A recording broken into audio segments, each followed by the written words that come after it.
About the middle of the North Island of New Zealand is situated the Tongariro National Park, surrounding Mounts Ruapehu, Tongariro and Ngārahoe. The old Maoris say that in the long ago, this district was inhabited by fairies and goblins, and great respect was paid to the gods of the mountains, of whom Tongariro was the paramount chief. The flanks of Mount Ruapehu are draped with thick beech forest, and the whole area of this national park occupies 150,000 acres. It is there for the people, to enjoy the thrills of sport, the adventure of exploration, or the quiet restfulness of the mountain atmosphere. It was in late spring that we first visited the Chateau Tongariro, and thrilled at our first sight of this luxurious tourist hotel, standing 3,700 feet above the level of the sea. We were fresh from the strain and noise of city life, and welcomed the courteous hospitality of the hotel staff.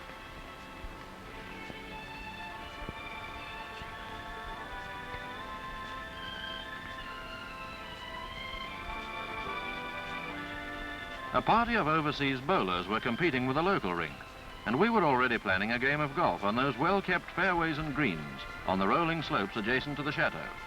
Yes, we learned that here one can golf all the year round. Tennis also finds many devotees, and of course rackets can be hired, as also golf clubs.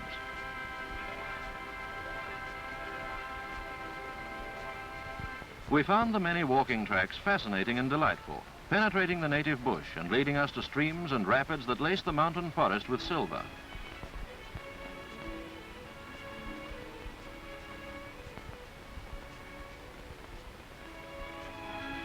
We found many a fragrant place of shadows, accompanied by the soothing, distant swirl of mountain streams.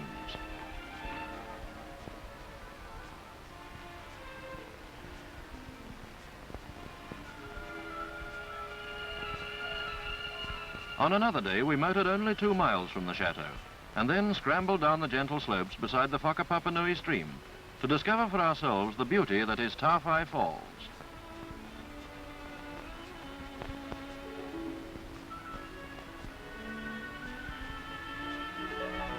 After our hamper luncheon, our exploring took us through waving gold of tussock and wild veronica to the Matariki Falls, placed in a deep and beautiful gorge 300 feet high in parts, clad with evergreen trees and shrubs.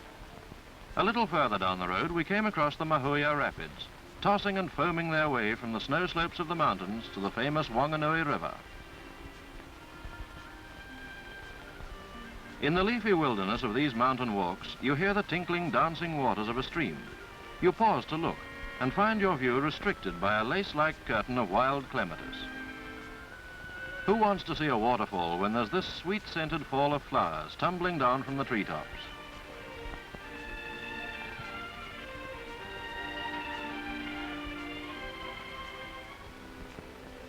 The bracing atmosphere of that high altitude gave us all an appetite worthy of the excellent dinner that awaited us in the comfortable chateau.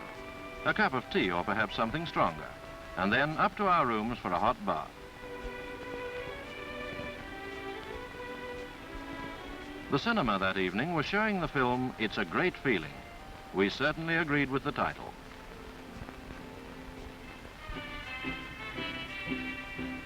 After dinner and the movies, we danced.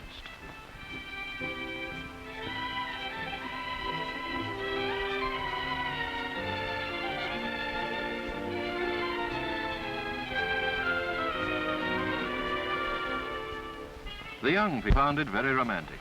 Snow-capped Ruapehu, 9,000 feet high to one side. Ngārahoe, a harmless but still active volcano, on the other side.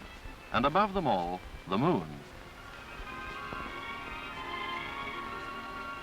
One of the features that makes this place so attractive to the holidaymaker is that many of its scenic attractions are accessible without undue effort. Some of the older members of the party were glad that we could make bus and river trips, while the younger folk enjoyed the hiking and climbing.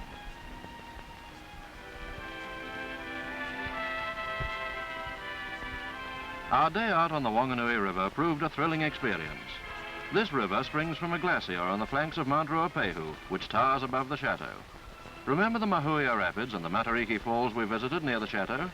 Their impatient waters have helped swell the Whanganui River in its swift flow out to the west coast through a spectacular series of deep valleys and gorges. The voyage on the river is made in shallow draft river steamers, especially designed for climbing the turbulent rapids of the upper reaches. a friendly smile from some local Maoris, and then we enjoyed the grand thrill of shooting the rapids on the way back.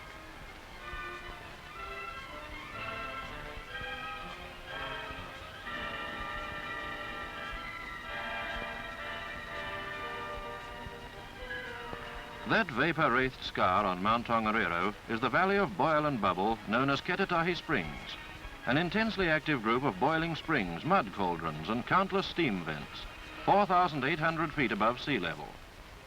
When the steam clouds are blown aside, one catches glimpses of varicolored clay and sulfur cliffs. The hot waters flowing from the tormented valley are strongly mineralized. They form a stream which flows swiftly down to Lake Taupō.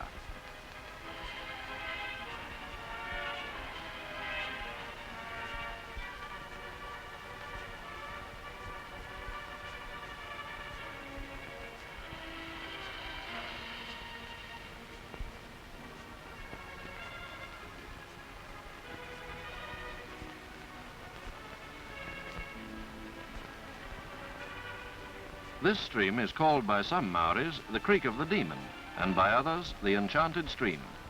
Many Maoris insist that this area is peopled by weird supernatural creatures.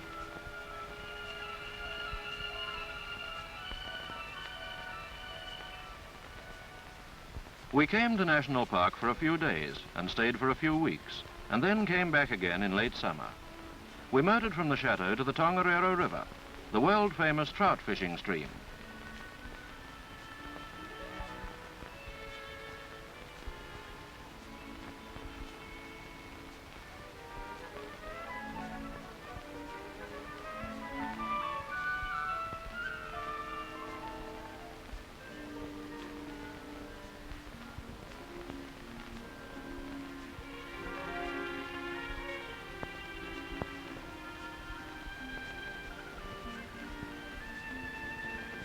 And then, when the native kowai blooms began to curl and fall, and the scent of summer roses gave way to the smell of burning bush logs, we simply had to visit the chateau again in the winter.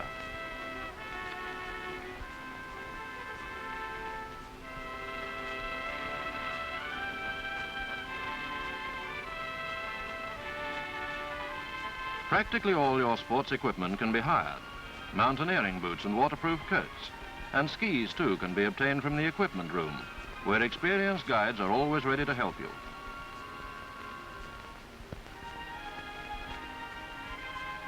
You can actually motor to about 5,500 feet, and the ski tows take skiers to the head of their runs. This means less hard climbing and more downhill running.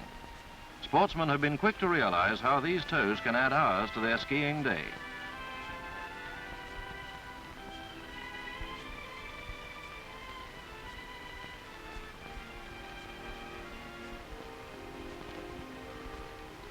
A straight, breathtaking run, a rise, and then another.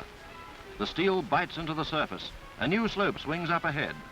The only sound in the white stillness is the hiss of the tips streaking into the snow.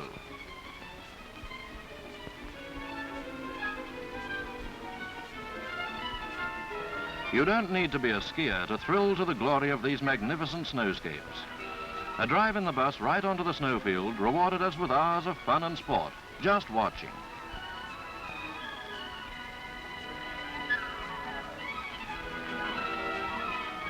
Blue shadows and white snow rise up into the clear air and culminate in the majesty of the mountain peaks, crowned by centuries of snow and ice.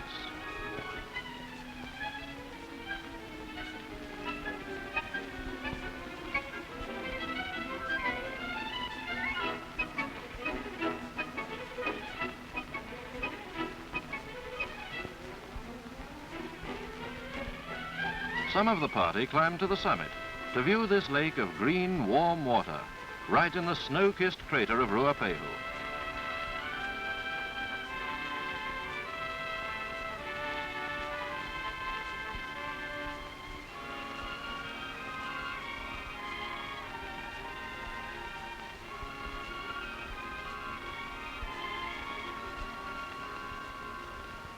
There's no doubt about it, New Zealand's Tongariro National Park is a great place to visit at any time of the year. For a day or two, or a week or two, it's an all-seasons resort for rest and relaxation or exhilarating play. The Chateau Tongariro is National Park's holiday headquarters.